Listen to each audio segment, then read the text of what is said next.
Gimana sih gue tahu NFT ini kedepannya bagus gitu? Jualan tanah di dunia digital. Ini a real land loh. The most interesting, lu bisa beli kuda digital.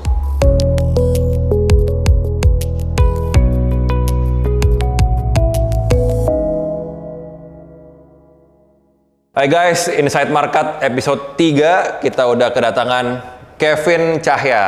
Halo semua. Oke, Vin boleh kenalin diri dikit? Halo semua, nice to meet you all.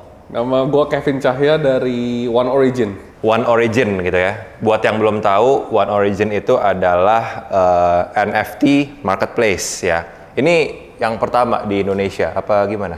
Ya, we're the first one in Indonesia. First one, oke. Nah mungkin ada beberapa yang nonton belum tahu nih NFT itu apa kan. Nah boleh dijelasin nggak? Kita anggap aja bener-bener nggak tahu nih gimana cara lu ngejelasin NFT ke orang yang nggak ngerti sama sekali sih. Apa sih NFT? NFT kalau gue jelasin ke orang yang super duper awam, Ya. secara singkat it's a digital goods atau digital stuff. Oke. Jadi kalau misalnya kita ngomongin kripto ya, Bitcoin atau Ethereum atau ADA gitu. Itu kan kita ngomongin digital currency. Ya. Ya kan? Currency digital. Buat membayar ini transaksi. Tujuannya lah adalah ya. payments ya. Payment transaction. Although kayak ya masih sampai sekarang pun Bitcoin atau other coins itu susah dilakukan untuk transaksi gara-gara ya kan gas fee and all that. Ya kan? Tapi tujuan utamanya dibuat Bitcoin, Ethereum itu adalah sebagai payment atau transaction. Oke. Nah, jadi industri kripto atau digital industry sendiri itu evolving dari yang asalnya digunakan sebagai payment. Payment ini kan harus ada kegunaannya nih. Yeah. Payment itu untuk apa kan? Ya, ya. Untuk apa? Untuk bayar apa? Untuk gitu. bayar apa gitu kan? Nah. Nah, sekarang NFT itu adalah goods-nya. Oh, actually itu barang yang bisa dibeli pakai kripto tadi itu. Betul. Tapi kan lu kalau pakai kripto nowadays katanya udah bisa beli Tesla, udah bisa beli mobil pakai kripto gitu. Nah itu Bener. ya nggak harus dipakai buat beli NFT aja kan? Iya, sebenarnya. betul. Jadi kan digital payment itu like Bitcoin atau Ethereum itu bisa digunakan untuk payment apa aja kan. Jadi payment apa aja ini bisa di dunia real atau real world kayak sekarang ataupun in digital world. Oke. Jadi NFT ini adalah digital goods on digital world. Right. Bentar, gua pahami dulu ya. Mungkin yang nonton juga masih mikir nih gimana sih digital world ini gitu dan contohnya apa nih? Contohnya apa NFT? Biar lebih kebayang nih. Oke, contohnya kayak kita ngomongin di dua dunia yang berbeda kan. Jadi satu real world, which is yang kita hidup di sekarang ini. Yeah. Yang kedua adalah digital world. Okay. Digital world itu ya dunia digital basically. Yeah. Anything yang you can find on digital world gitu. Yeah. Nah di dunia digital ini juga makanya tadi gua ngomong about goods kan. Digital goods. Digital goods ini can be anything in digital world. Jadi contohnya let's say misalkan there's NFT yang jualan tanah di dunia digital. Hah? Jualan tanah di dunia digital? Jualan tanah di dunia digital. Ini a real land loh. And banyak banget yang ngerebutin, banyak banget ya itu harganya juga udah gila-gilaan. Why would people want to buy tanah di digital world, man? Basically, oke, ini interesting question. Very interesting question. Sebenarnya dengan pandemi ini itu speed up orang of digital transformation. Oke. Kalau misalnya mungkin dulu kita ngomongnya kedengarannya digitalization ya. Kita selalu ngomong digitalization. Itu berarti kan artinya di dunia real world dimasukin elemen-elemen digital. Didigitalkan lah gitu ya. Banking jadinya manual jadi digital. Bener. Oke. Itu first stage-nya. Second stage-nya adalah masuk ke digital world. Digital world ini completely digital. Kayak lu main game gitu? Lu kayak main game, kayak lu bener-bener ada di dunia digital. Oke. Kayak lu misalkan masuk ke dunia digital itu ya bukan as kita lagi, tapi as a character that we represent. Kayak kalau misalnya zaman dulu kayak mungkin kita main Sims, bro. Iya, main The Sims. Lu main The Sims kan? Iya. Lu main The Sims ya basically kan itu masuk ke dunianya Sims itu kan. Alright. So basically kayak gitu. Lu zaman dulu kayak main Sims juga lu beli kayak sofanya, sofa, lu beli mobil lah. mobil, Iya, lu iya, beli iya, iya. lukisan, lu beli misalkan kulkas dan lain-lain. Basically the same thing, but semua goods-nya itu sekarang dijadikan NFT. Kalau dulu misalkan itu centralized, misalkan all the goods is provided by the Sims.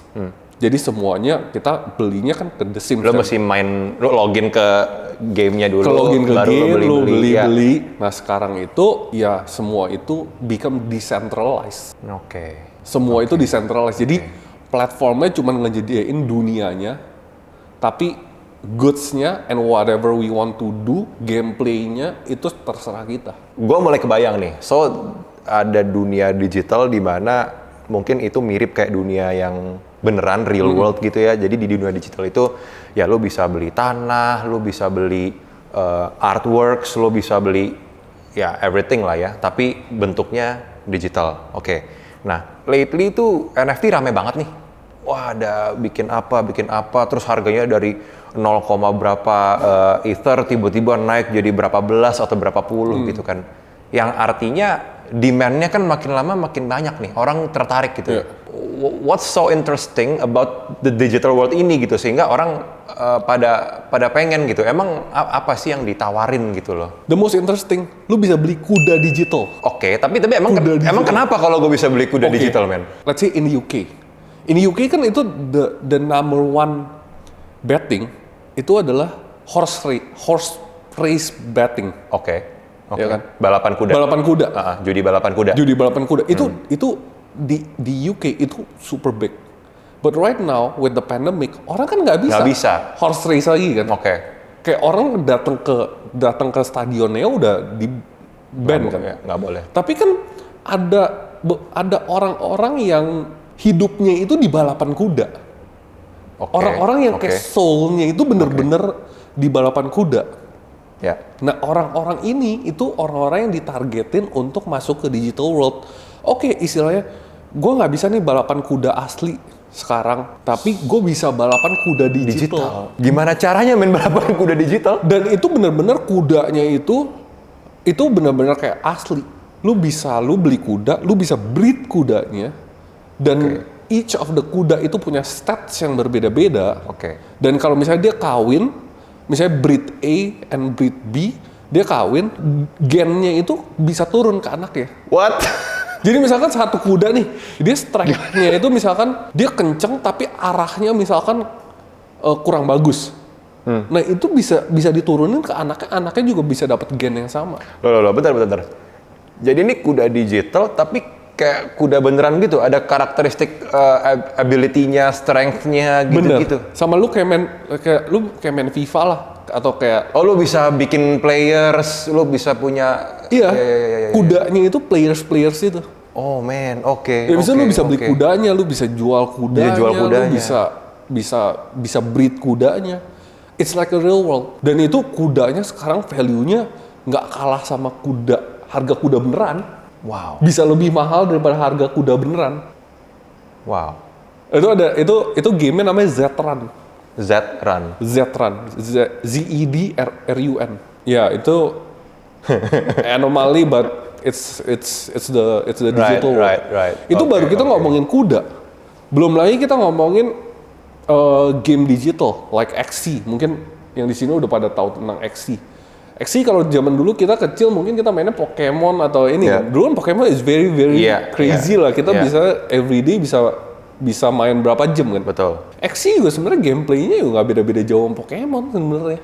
They use the same exact gameplay atau game mechanics, and then they create a new character, and then mereka bikin karakternya and all the goods itu on NFT. Jadi bisa diperjualbelikan gitu. Jadi bisa diperjualbelikan. Dulu kan kita misalkan dulu di Pokemon itu kan ada Poison, ada yang lain-lain, Charizard dan Bulbasaur dan segala macam lah. Dulu kan kita nggak bisa jual.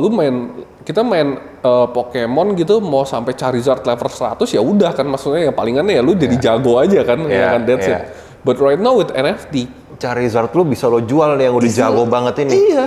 Oh man, Dan itu lu bisa jual kayak millions of dollars, like bahkan puluhan juta dolar. For example in Philippines ya, itu kan ya Philippines basically ini kan growing country, same like developing country, same like Indonesia. Mungkin kayak zaman sekarang kita ngelihatnya Gojek is the one who's like revolutioning kayak people's life lah. Iya. Kayak mereka banyak orang yang kebantu banget gara-gara misalkan those online jadi online driver and then ini kan. Di Filipina sekarang orang-orang itu kan sekarang kalau misalkan online drivers gitu kan demand-nya juga turun kan karena people are not Not moving mobilizing. everywhere. Yeah, Iya. not moving everywhere. Iya. Tapi kan orang-orang ini tetap perlu kerjaan. Nah mereka itu sekarang mainin XC bro. Pendapatan mereka dari XC itu lebih gede compare to misalkan mereka do a regular job, for example like being a online driver. Ya. Mereka di Filipina itu bisa earn up to $20 per day. Per day? Per day loh, $20. $20 kalau kita kali 300.000? 30 ya, itu udah 9 juta kan. Iya. Itu udah jauh di atas UMR Philippines by a lot. Nah mereka dapat duitnya gimana dengan cara main itu dapat duitnya gimana caranya? Jadi banyak game di NFT itu sifatnya play to earn. So when you do like PvP atau PvE itu dia instead of zaman dulu kan kita paling dapat XP kan. Kalau Pokemon dapat XP. Yeah. Kan? Ini lo dapat token. Token. Dapat ya duit. Token itu bisa dijadiin duit. Duit itu iya. Oh wow. Jadi ini bukan kalau orang kan bilangnya kayak NFT nih kayak lo jualan gambar digital, jualan JPEG tapi harganya 1 miliar. Kayak gitu kan. So it's way more than that. Way more than that. Tapi ya maksudnya gue nggak bilang gambar-gambar itu juga salah satu dari NFT. Jadi basically kayak makanya gue bilang NFT itu kan digital goods. It can be anything from kuda digital, lukisan digital, ya karakter digital. Pengertiannya banyak banget sih. Dan lukisan itu ya cuman sebagai atau artwork itu cuman sebagai salah satu aset di sana. satu aset betul. Salah satu aset aja. Wow. Ya lukisan juga sama. Mungkin zaman dulu kan banyak kayak art itu harus kayak offline event kan. Kayak lu ke museum, ke galeri, lu lihat artwork gitu. Tapi kan those contemporary artist juga lama-lama kan artis itu evolving. Iya. Dari dulu karena mediumnya itu biasa orang medium on canvas, or other conventional medium. Bukannya itu bakal nggak ada loh, tapi kan the next generation, the next Picasso itu maybe they draw on digital format. Right. Kayak misalkan lu zaman dulu misalkan oke, kita pajangan mungkin lukisan. Sekarang mungkin kita bisa taruh TV and display the same Di screen-nya ya ada artwork. ininya. Ya. And it can be original juga gitu. Ya. From the itu.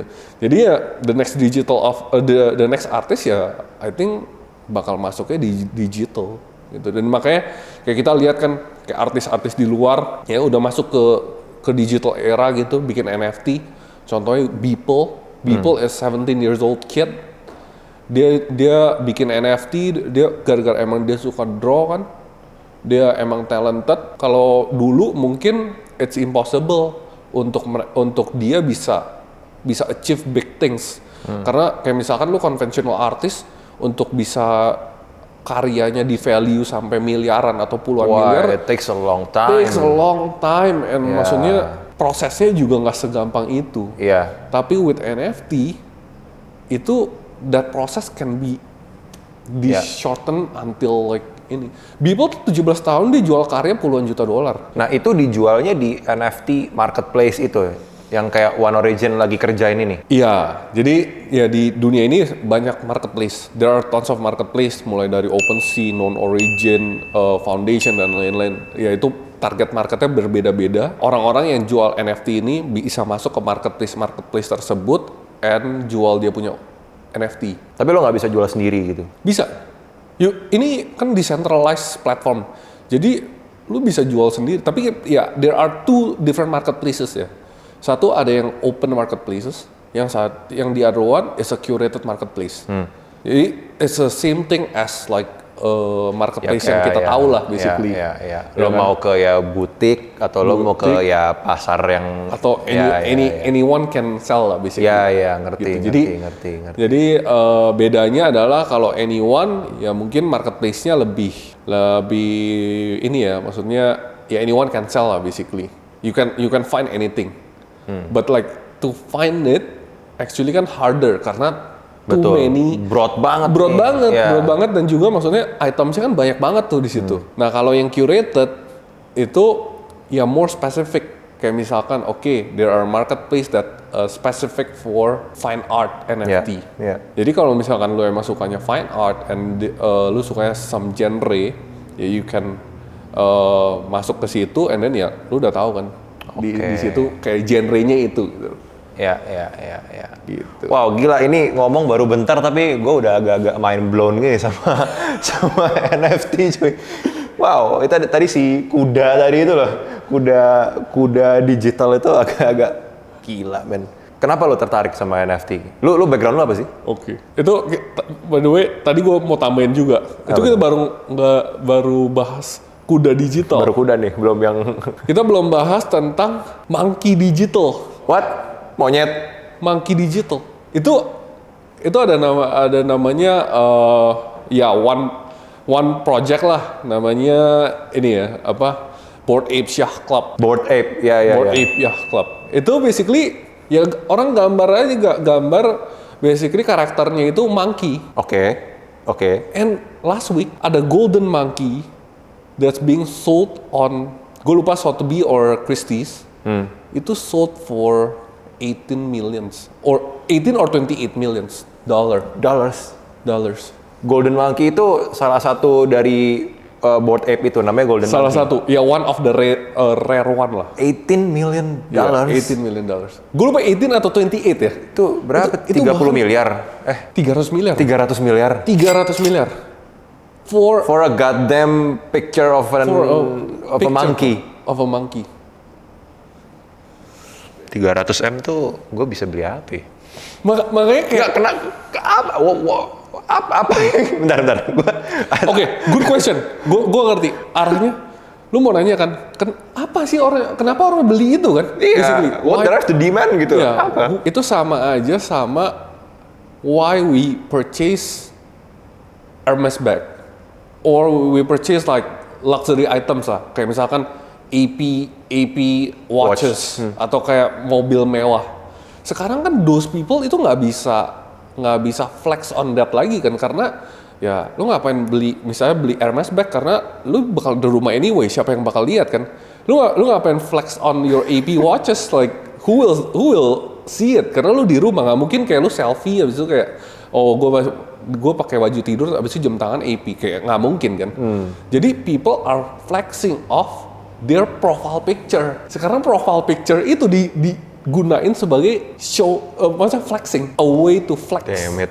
Your social status, your Oke. ini.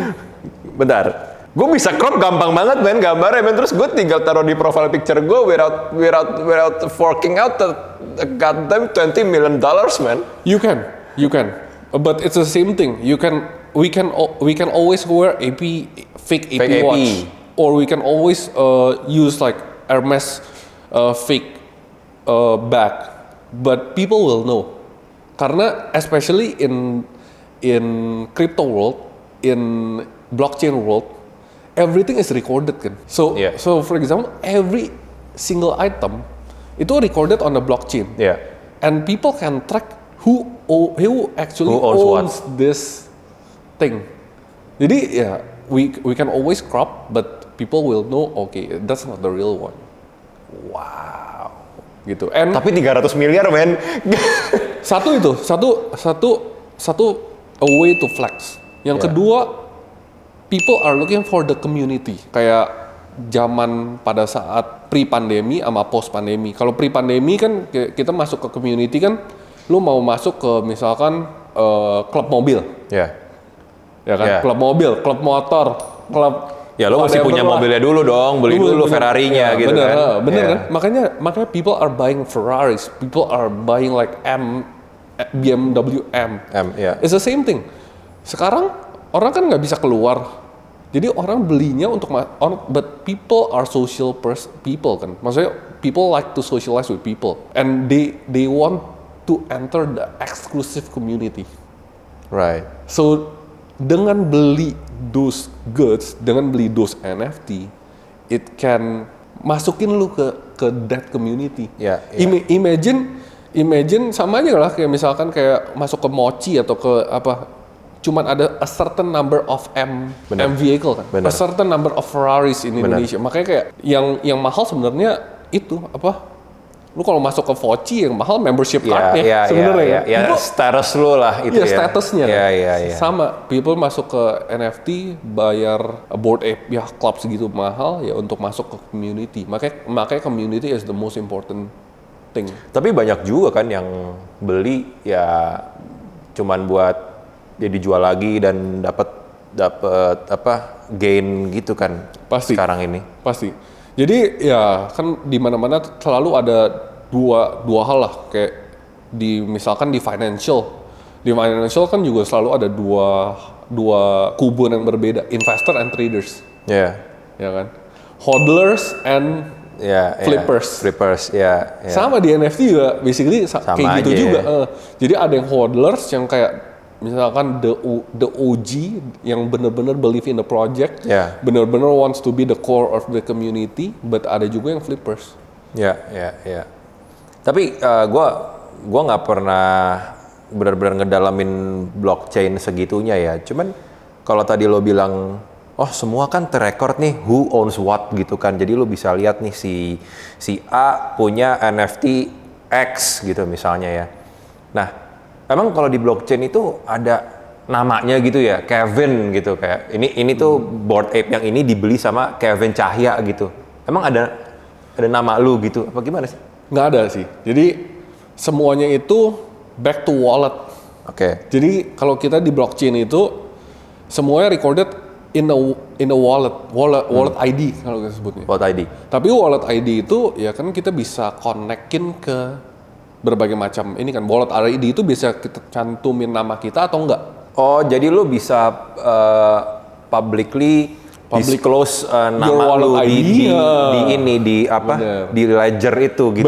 Bener. Lu bisa claim that wallet as your personal identity atau we can use maksudnya ya fake names basically for that wallet ID. Nah, kalau misalnya nih, ini pertanyaan bodoh gue aja ya. Misalnya lu punya NFT A gitu kan. Terus harganya misalnya 1 Ethereum gitu misalnya, atau Ether gitu misalnya. Terus dibeli nih sama orang lain, dibeli 20 Ethereum, 20 Ether gitu misalnya. Kayak 20 kali lipat gitu kan naik. Bisa aja dong itu dia juga gitu. Bisa aja. Jadi kayak dia bikin hype sendiri aja, wah gini, padahal tuh dia juga gitu loh. Kayak balamin. Bisa aja. Maksudnya nggak tahu ya, banyak yang kayak gitu, nggak sih apa nggak tahu ya, mungkin nggak sih ini tuh di fake gitu loh ininya, hype-nya gitu loh. Actually very good question, very good question. Tapi I think dimanapun selalu ada market maker lah. Whatever the instrument is, you want to talk about commodity, you want to talk about misalkan equity, even goods, even goods kayak even tanaman deh. Misalkan tanam atau misalnya batu akik. Iya kan? Ada bandarnya juga ya betul. Ada semua ada market makernya. Iya. But ini skillnya jauh lebih besar karena it's a worldwide community market. Iya. Worldwide market and it's borderless. Kalau misalkan kayak bandar batu akik deh misalkan, itu kan cuma di Indo. Ya kan koleknya itu doang gitu kan. Tapi ya kalau ini it's worldwide. All the big artists, all the big public figure ya itu ya ada partnya lah. Why everyone into digital sekarang kan kayak Gary V masuk, Mark Cuban masuk, terus Steve Aoki masuk, Paris Hilton, Stephen Curry. Ya. Everyone is getting into the space karena it's borderless basically. The limitation is the sky. Jadi kalau misalnya nih, gue mau beli NFT, misalnya ya, gue mau beli NFT, gue mending untuk sekarang nih ya, sebenarnya gimana sih gue tahu NFT ini kedepannya bagus gitu? Atau ya kan ada juga NFT mungkin yang kayak ya nggak jelas gitu misalnya. Nah gimana gue bisa bedain tuh? Mungkin sekarang ya that's a tough thing ya. Karena sekarang banyak banget new projects every day itu kalau kita lihat di Rarity Tools there will be like 10-20 new upcoming projects. Tapi basically sama aja kayak kita untuk ya di dunia lain lah gitu, kayak ya kalau misalkan kita mau tahu NFT mana yang bagus, yang mana yang paling prospek, ya basically kita harus do a very deep research on it, masuk ke community-nya, kita lihat kayak community-nya tuh how's the community actually Gimana sih taunya community-nya? Cara masuk community-nya tuh gimana sih kalau di NFT? Oke, jadi ada dua hal lah kalau kita analyze kan. Yang pertama adalah kualitas dan kuantitas. Ya. Ya kan. Pertama kuantitas dulu deh yang gampang. Kita bisa lihat numbers-nya. Numbers misalkan members. Lihat di mana maksud gue? Lihat di mana kan kita bisa lihat kayak the social media, Twitter, Instagram, Discord. Oke. Untuk NFT sih Discord sama Twitter yang paling penting sih. Discord sama Twitter ya, Discord kalau sama di Twitter. NFT ya. Kita bisa lihat kayak kuantitasnya. Kuantitasnya itu berapa gede sih, gitu. Yang kedua adalah quality-nya. Quality of the community. Kayak apakah kualitas di komunitasnya ini tuh benar-benar they're talking real things, or they're just talking to get something. Kan makanya banyak spam kan. Kalau kita lihat kayak di Discord atau di Twitter banyak orang yang spam doang. Maksudnya cuman kayak, Jadi ini ngobrol beneran nggak sih di forumnya? Oh iya, ngobrol beneran nggak? Gitu. Oke. Lo lihat tuh di Discord kayak ini kayak spam doang apa kayak berada conversation yang ada meaningnya gitu. Bener. Abis itu juga kita bisa lihat dari kualitas kan. Yang kedua dari kualitas kita juga bisa lihat orang-orang yang interested untuk masuk di channel ini. Maksudnya orang-orang yang legit. Yang benar-benar kayak ada orangnya dan dia genuinely interested to be part of the community and genuinely interested to be part of the community atau enggak. Oke. Kita udah ngomong macam-macam nih tentang NFT ini ya. Tapi gue pengen tahu lu kenapa tertarik sama NFT sih? Background lu sebenarnya apa? Tadi kan gue udah sempet nanya nih. Cuman tadi kita malah ngomongin si monyet gila tadi itu kan. Lu gimana sih? Tell me about yourself a bit lah. Kalau background gue sebenarnya gue di finance. Gue kuliah ambil finance. Jadi basically exposure gue tuh terhadap ini banget lah. All about like stocks, equities, commodities. Basically finance stuff banget lah. Finance stuff itu kan gue lulus 2013. Gue 2013 tuh zamannya startup. Oh iya dong. Zamannya startup and zamannya cryptocurrency. Bitcoin, benar, Ethereum. Itu zaman-zamannya. Nah, gue lumayan I think blessed gara-gara begitu gue lulus, timingnya pas, gue masuk ke startup world. Gue langsung masuk ke VC waktu itu. Oh, lo dari sudut pandang ininya ya, VC-nya ya, dari bukan VC. dari startup-nya Gitu. berarti. Jadi gue sempet di management consulting bentar. Abis itu gue lihat, VC ini startup world in the venture capital way itu sangat menarik. Kenapa? Karena gue bisa ngelihat from the helicopter view. Ya. Jadi kalau gue misalnya gue langsung terjun ke startup, itu kan gue lihatnya dari Ya operationnya. Padahal waktu itu gue kalau misalkan gue baru kuliah masuk ke operation, gue don't know a lot of stuff. Tapi gue lihat waktu itu dari venture capital view, which is the helicopter view. Jadi gue bisa lihat kayak a lot of industry and a lot of strategy, management strategy. Iya. Nah, salah satu yang waktu itu sangat menarik adalah di cryptocurrency, which is the blockchain world. Iya. Waktu itu early banget sih. Blockchain itu even zaman-zamannya itu kayak Bitcoin di-ban di mana-mana, habis itu kayak website Bitcoin juga di-ban. Semua lah kayak bilang itu kayak Ponzi scheme lah, whatever lah. Itu zaman-zamannya itu sih. Benar. Tapi gue lihat ini could be the next big thing. Karena basically it's a decentralization. Kenapa gue bisa bilang itu the next big thing? Karena ini ada benang merahnya dari what's happening in the world. For example, like Uber. Uber basically it's a Uber dan lain-lain lah, Airbnb dan lain-lain. It's basically a decentralization of the old Ya. economy kan, Yeah. which is kalau misalnya lu Uber dari taksi, Airbnb dari hotel dan lain-lain. Tapi ini dengan cryptocurrency ini, it's a decentralization of the whole economy. Iya, iya. Scale-nya lebih gede Scale-nya lagi. jauh lebih gede lagi. Yeah. Jadi masuk ke cryptocurrency, masuk ke blockchain, itu dalam blockchain kan banyak banget tuh ya. Zaman dulu lah payment lah basically. Zaman dulu awal-awal itu all about payments and the chain itself, the blockchain itself. Tapi lama-lama move forward to like 2020, paymentnya udah mulai settle down, udah banyak a lot of chains yang lumayan strong in payments, and then the industry moving on to the digital goods, Yeah, which is NFT itu. Makanya begitu gua lihat NFT, wah ini sih, ya basically, lu basically ngelihat Bitcoin pada tahun 2010. No one knows it, no one's believe it, everything is on bubble, Yeah, but yeah. that's the next big thing, man. Ya, ya. Semuanya bakal traded on digital. Bahkan banyak sekarang aja udah banyak orang yang jauh lebih kaya di dunia digital compare to dunia asli. Ya maksudnya ini ya kenaikan harta dia gara-gara jual beli NFT itu gila-gilaan banget gitu. Gila-gilaan. And sekarang ini, maksudnya dengan NFT ini, dengan blockchain, nggak ada limit lagi for the potential. Anyone can be the next big thing. Anyone. Kayak misalkan contohnya kayak a lot of inilah the NFT projects, kayak misalnya contoh Axie.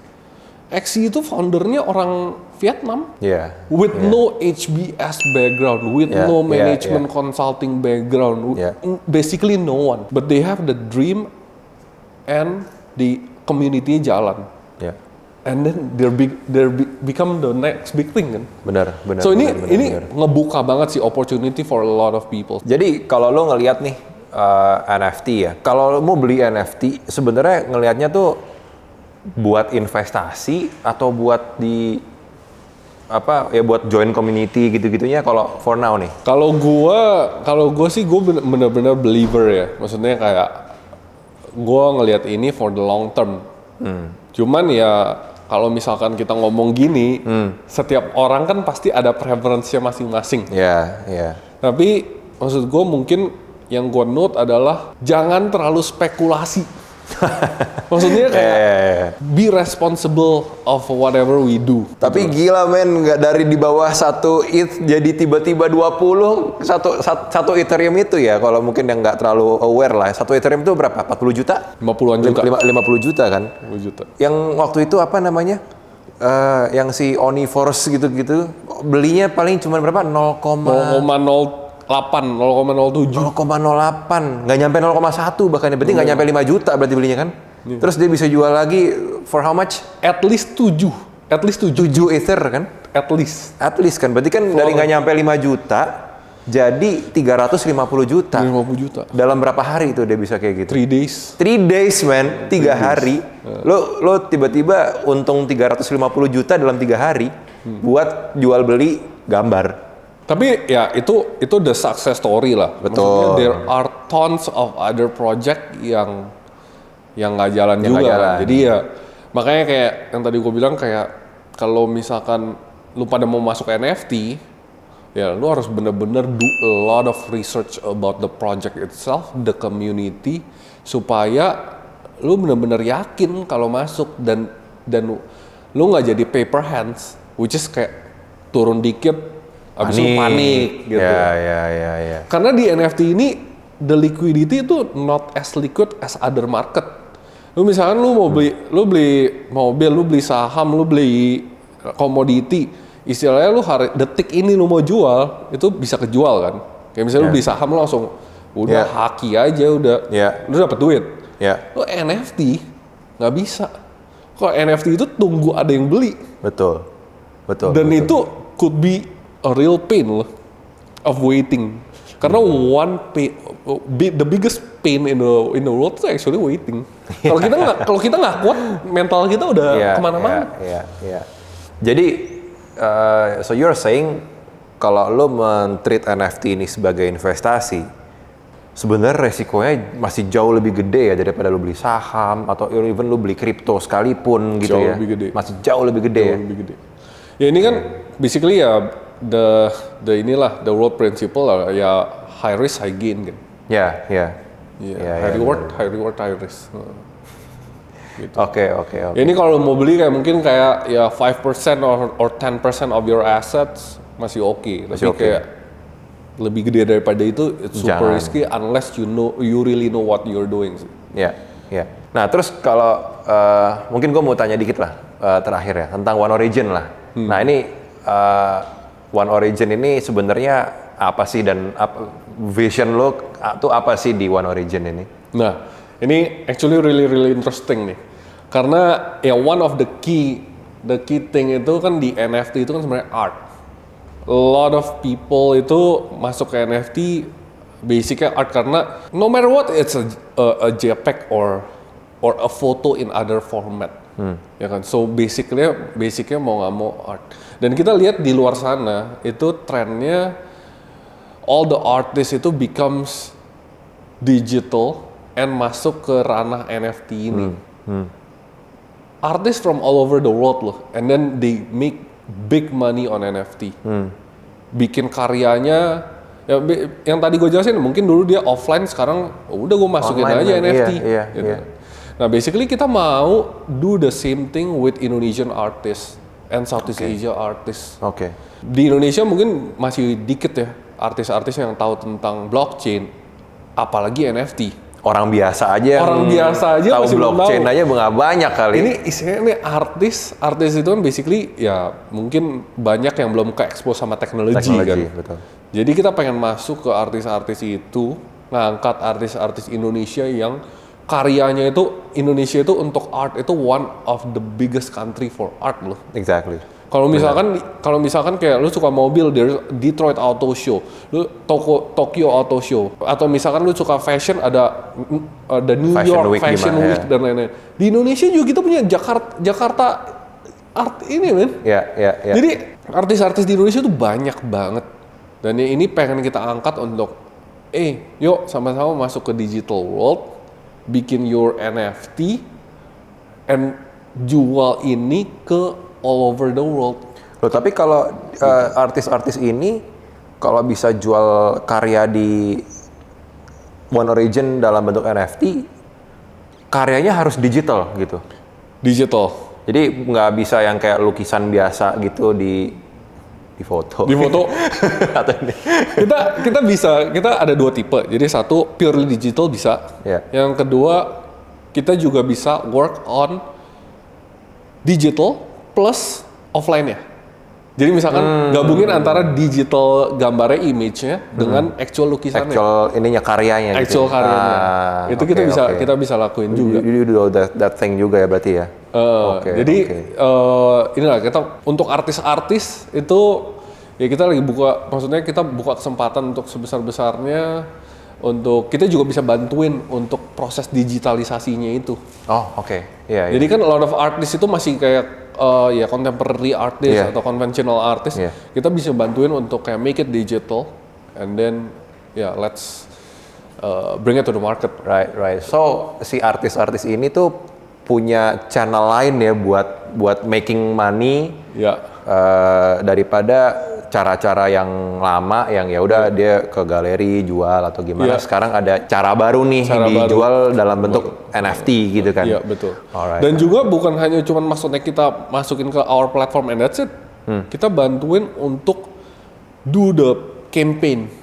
Oke. For this kan orang bisa gambar tapi kan kalau nggak bisa package-nya dan nggak bisa jual kan itu kan it's another thing kan. So we help them too and we also create the community. Oke. Which is Wow. the important thing kan to make the community itu. That's what we do in One Origin. Stay tuned. Oke. For the Thank you Casey udah datang di Inside Market.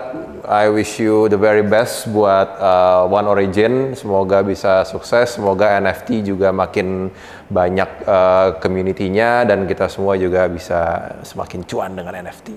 Yeah. Bye. Thank you guys. Bye.